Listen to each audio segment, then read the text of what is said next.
नमस्कार दोस्तों। आज हम एक नई कहानी पढ़ने जा रहे हैं जिसका नाम है दो बैलों की कथा। ये कहानी मुंशी प्रेमचंद जी की है और ये कहानी बहुत ही रोमांचक है। शुरू शुरू में हर कहानियों की एक अलग प्रथा होती है। कुछ उसमें दर्जे बताए जाते हैं कि जानवरों की दुर्दशा कैसी होती है। मतलब अगर जैसे जानवरों के ऊपर कहानी है तो वो बताते हैं, और किसी घटना के ऊपर कहानी तो उसके बारे में पहले कुछ निम्न पॉइंट्स देते हैं और फिर उसके बाद कहानी शुरू करते हैं। आज के लिए हम शुरू करते हैं दो बैलों की कथा। इसके लेखक हैं प्रेमचंद जी। और प्रेमचंद जी एक जानते हो बहुत बड़े लेखक हैं। तो शुरू करते हैं फिर। जानवरों में गधा सबसे ज़्यादा बुद्धिहीन समझा जाता है।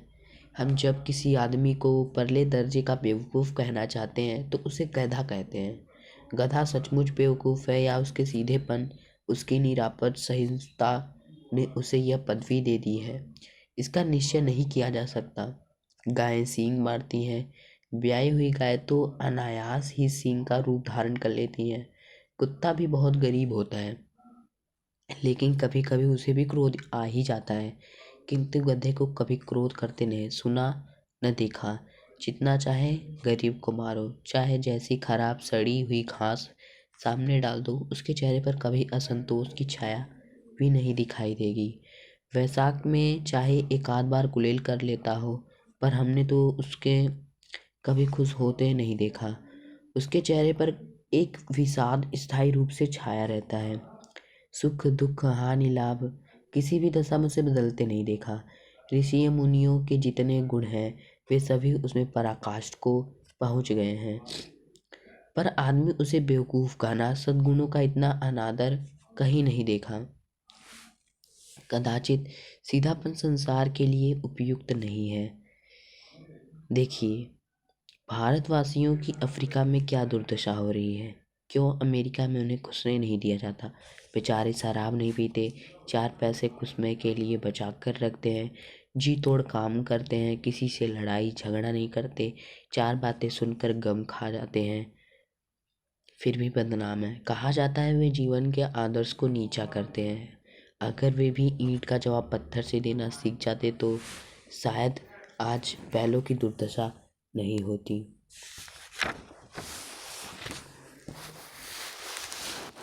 शायद आज बैलों की दुर्दशा नहीं होती। तो इसमें हमें बैलों की निम्न बातें बताई गई हैं। तो आगे रोमांचक कहानी शुरू होती है। सभ्य कह लाने लगते। जापान की मिसाल सामने है। एक ही विजय ने उसे संसार की सभ्य जातियों में गण्य बना दिया। लेकिन गधे का एक छोटा भाई और भी है जो उसे से कम ही गधा है, और वह है बैल। जिस अर्थ में हम गधे का प्रयोग करते हैं, कुछ उसी से मिलते जुलते अर्थ में पछिया के ताऊ का भी प्रयोग करते हैं। कुछ लोग बैल को शायद बेवकूफ़ों में सर्वश्रेष्ठ कहेंगे, मगर हमारा विचार है बैल कभी कभी मारता भी है। कभी कभी अड़ियल बैल भी देखने में आता है और भी कई रीतियों में अपना असंतोष प्रकट कर देता है। कहते हैं उसका स्थान गधे से नीचा है। झूरी काची। झूरी एक किसान है, ठीक है। झूरी एक किसान है। झूरी के 2 बैल हैं। दोनों बैलों का नाम हीरा और मोती। दोनों पछाई जाति के मतलब पिछड़े जाति के बैल हैं। देखने में सुंदर, काम में चौकस, डील में ऊंचे। बहुत दिनों साथ रहते रहते दोनों में भाईचारा हो गया था। दोनों आमने सामने या आस पास बैठे हुए एक दूसरे से मूक भाषा में विचार विनिमय करते थे। एक दूसरे के मन की बात कैसे समझ जाता था हम नहीं कह सकते। अवश्य उनमें कोई ऐसी गुप्त शक्ति थी जिससे जीवों में श्रेष्ठता का दावा करने वाला मनुष्य भी वंचित है। दोनों एक दूसरे को चाट कर और सूंघ कर अपना प्रेम प्रकट करते थे। कभी कभी दोनों सींग भी मिला लिया करते थे, विग्रह के नाते से नहीं, केवल विनोद के भाव से, आत्मीयता के भाव से। जैसे दोस्तों में घनिष्ठता होते ही धौल धप्पा होने लगता है, इसके बिना दोस्ती कुछ फुसफुसी, कुछ हल्की सी रहती है। जिस प्रकार ज़्यादा विश्वास नहीं किया जा सकता। जिस वक्त ये दोनों बैल हल या गाड़ी में जोत दिए जाते और गर्दन हिला हिला कर चलते। उस वक्त हर एक की यही चेष्टा होती थी कि ज़्यादा से ज़्यादा बोझ मेरी गर्दन पर रहे। दिन भर के बाद दोपहर या संध्या के दोनों खुलते तो एक दूसरे को चाट कर अपनी थकान मिटा लिया करते। नाद में खली भूसा पड़ जाने के बाद दोनों साथ उठते, साथ नाद में मुंह डालते और साथ ही बैठते। एक मुंह हटा लेता तो दूसरा मुंह हटा लेता था। संयोग की बात, छुरी ने एक बार गोई को ससुराल भेज दिया। गोई, अब याद देखो, छुरी का साला है गोई, ठीक है, मतलब वो हीरा और मोती को ले जा रहा है। आगे कहानी में आपको समझ में आएगा। बैलों को क्या मालूम वे क्यों भेजे जा रहे हैं। समझे मालकिन ने हमें बेच दिया। अपना यूं बेचा जाना उन्हें अच्छा लगा या बुरा, कौन जाने। पर झूरी के साले गया, अच्छा झूरी का साला गया, यहाँ पर गोई नहीं है। गया को घर तक, झूरी के साला गया को घर तक गोई ले जाने में दांतों पसीना आ गया। पीछे से हाँकता तो दोनों दाएं बाएं भागते, पगैया पकड़कर आगे से खींचता तो दोनों पीछे की ओर जोर लगाते, मारता तो दोनों सींग नीचे करके हुंकारते। अगर ईश्वर ने उन्हें वाणी दी होती तो वो झूरी से पूछते, तुम हम गरीबों को क्यों निकाल रहे हो? हमने तुम्हारी तो बहुत सेवा की, सेवा करने में कोई कसर नहीं छोड़ी। अगर इतनी मेहनत से काम न चलता था तो और काम ले लेते। हमें तो तुम्हारी चक्करी में मर जाना कबूल था। हमने कभी दाने चारे की शिकायत न की। तुमने जो कुछ खिलाया वह सिर झुकाकर खा लिया। फिर तुमने हमें इस जालिम के हाथ क्यों सौंप दिया, क्यों बेच दिया? संध्या समय दोनों बैल अपने नए स्थान पर पहुंच गए। दिन भर के भूखे थे, लेकिन जब नाद में लगाए गए तो एक ने भी उसमें मुंह न डाला। दिल भारी हो रहा था। जिस अपना घर समझ रखा था वो आज उनसे छूट गया था। यह नया घर, नए गांव, नए आदमी उन्हें बेगाने से लगते थे।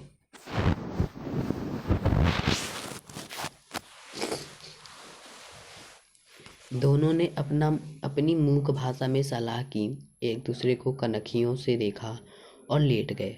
जब गांव में सोता पड़ गया तो दोनों ने जोर मारकर पगहे तुड़ा डाले और घर की तरफ चले। पगहे बहुत मजबूत से, अनुमान न हो सकता था कि कोई बैल उन्हें तोड़ सकेगा, पर इन दोनों में इस समय दूनी शक्ति आ गई थी। एक एक झटके में रस्सियां टूट गई।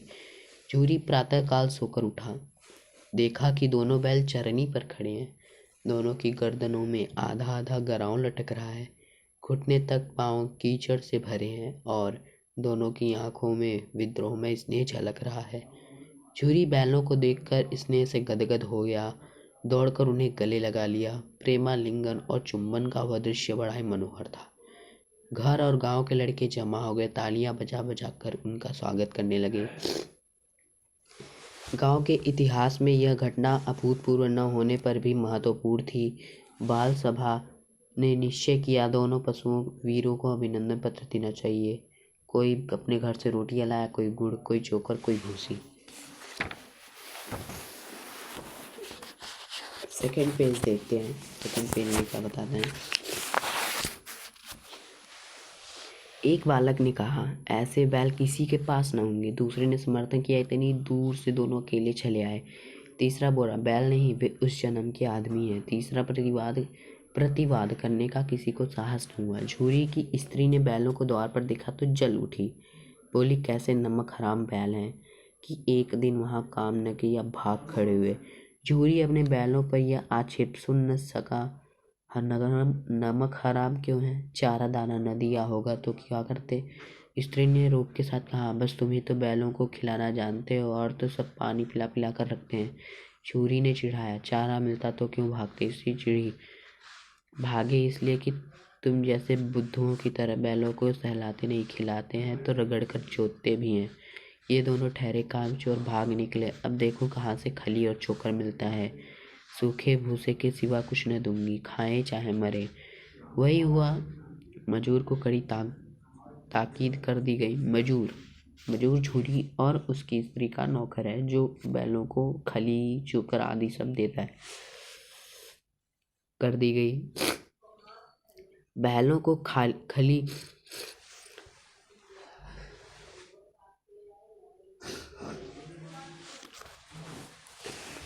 बैलों को सूखा भूसा दिया गया।